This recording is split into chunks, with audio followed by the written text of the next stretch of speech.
सद्दाम हुसैन को फांसी दी जा रही थी तब सद्दाम हुसैन ने कहा था, भाई मेरे मुंह पर काला कपड़ा मत डालना, ताकि दुनिया भी तो देख के शहीदी मौत कैसी होती है।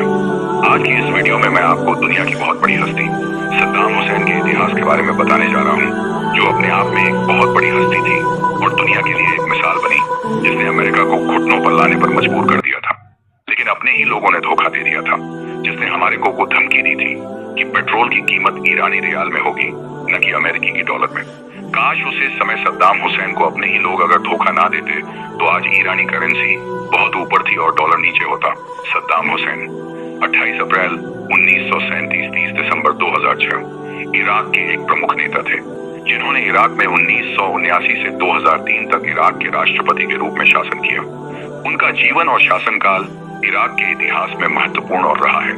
सद्दाम हुसैन का जन्म 28 अप्रैल 1937 को इराक के तिक्रित के पास अल अवजा गांव में एक गरीब सुन्नी मुस्लिम अरब परिवार में हुआ था। उनके पिता की मृत्यु उनके जन्म से पहले हो गई थी और उनकी मां ने उन्हें पालने में कठिनाइयों का सामना किया। बचपन में उन्हें अपने सौतेले पिता से कठोर व्यवहार का सामना करना पड़ा। मां से वे अपने मामा के साथ बगदाद चले गए, जहां उनकी राजनीतिक यात्रा शुरू हुई। शिक्षा: सद्दाम ने बगदाद में कानून की पढ़ाई शुरू की और महारत हासिल की, लेकिन उनकी राजनीतिक गतिविधियों के कारण यह पूरी नहीं हो सकी।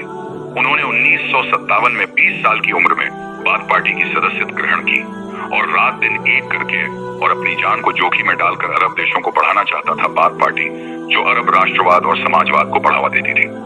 राजनीतिक उदय बाथ पार्टी में शामिल होना: 1957 में बाथ पार्टी में शामिल होने के बाद सद्दाम ने तेजी से अपनी पहचान बनाई।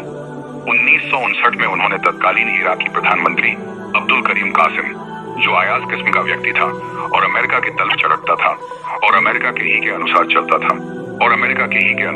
था, अब्दुल करीम कासिम की हत्या की असफल कोशिश में हिस्सा लिया, जिसमें वे घायल हो गए और सीरिया और मिस्र भाग गए। सत्ता में वापसी: 1963 में बाथ पार्टी के सत्ता में आने के बाद सद्दाम इराक लौटे। 1978 में बाथ पार्टी ने शिक्षा, रोजगार और जीने के लिए अन्य सुविधाएं दी थी और लोगों को जागरूक बनाया था, जिसके नेतृत्व में हुए तख्ता पलट में उनकी महत्वपूर्ण भूमिका थी, जिसके बाद वे उपराष्ट्रपति बने।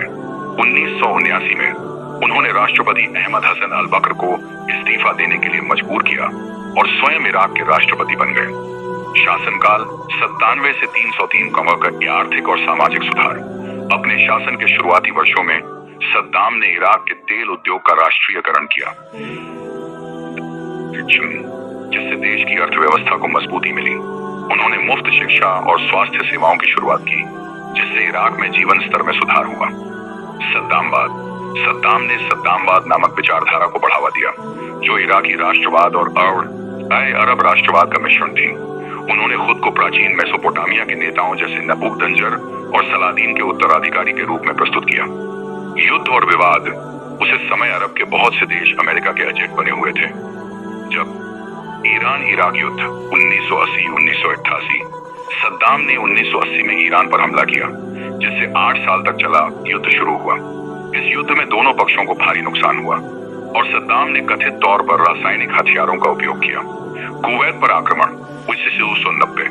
1990 में सद्दाम ने कुवैत पर कब्जा कर लिया, जिसके परिणाम स्वरूप खाड़ी युद्ध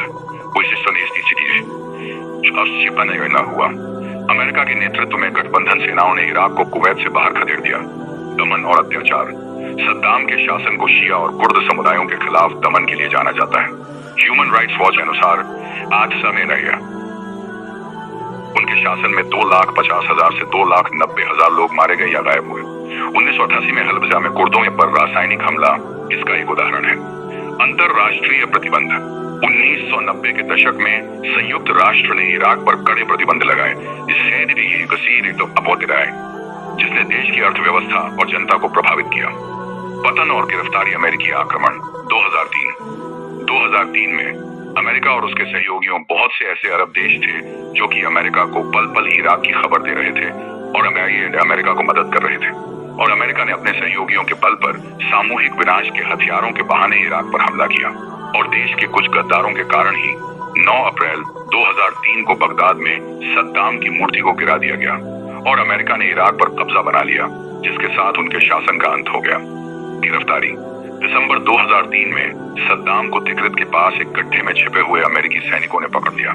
मुकदमा और फांसी 2006 में सद्दाम को 1982 में दुजैल में 148 लोगों की हत्या के लिए इराकी अदालत ने दोषी ठहराया और 30 दिसंबर 2006 को बगदाद में उन्हें फांसी दे दी गई।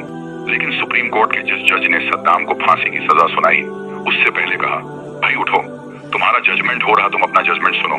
लेकिन सद्दाम ने कहा, जो तुम्हें फैसला सुनाना सुना दो, मैं खड़ा नहीं होगा, क्योंकि सद्दाम हुसैन एक पक्का सच्चा सुन्नी मुसलमान था, जबान का पक्का था और इरादों का पक्का था, जिसने अपने आप को कभी गुलाम बने नहीं दिया। और जब तक जिया सालों शौकत के साथ जिया, विरासत और धारणाएं मिश्रित छवि।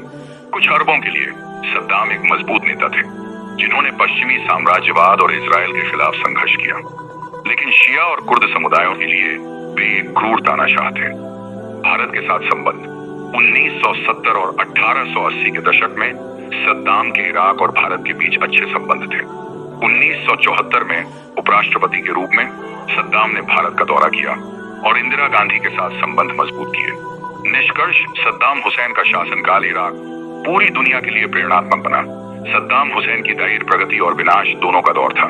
उनके सुधारों ने देश को आधुनिक बनाया और पहली बार किसी अरब देश ने अमेरिका का सामना किया और आसपास के अरब देशों पर भी कामयाबी।